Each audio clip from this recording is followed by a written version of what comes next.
Hello friends, তোমরা কেমন আছো? আশা করছি সবাই খুব ভালোই আছো। তো আজকে দেখাবো তো দেখো চুনো বর মাছের আজকে টক। ছোট ছোট মাছ নিয়ে আসছে, তো বলছিল মাছের টক খাবে আম দিয়ে।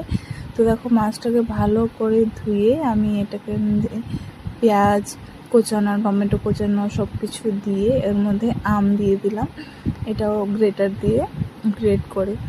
তো এরকম টক খেতে তোমাদের কার কার ভালো লাগে অবশ্যই কিন্তু জানাবে। তো দেখো ওর মধ্যে আমি নুন দিয়ে দিচ্ছি, তারপর ধনে গুঁড়ো, জিরে গুঁড়ো, লঙ্কা গুঁড়ো, হলদি গুঁড়ো সব কিছু দিয়ে ভালো করে মেখে নেব। মাখাটাই হলো সবচেয়ে বড় কাজ।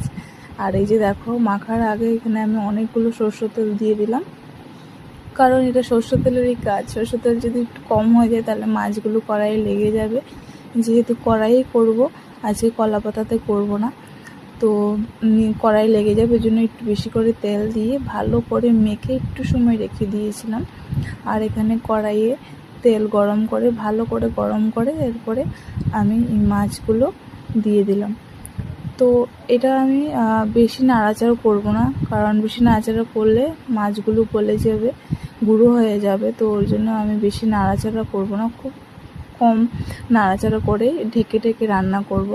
তো এটা তো খেতে খুবই দারুণ লাগে। তো তোমরা কারা কারা এমন খেয়েছো অবশ্যই কমেন্ট করে জানাবে। ভালো লাগে একটি লাইক করে দেবে, আর অবশ্যই কমেন্ট করে বলো কিন্তু। তো বাই বাই আজকের জন্য, পরে আবার দেখা হচ্ছে, টাটা।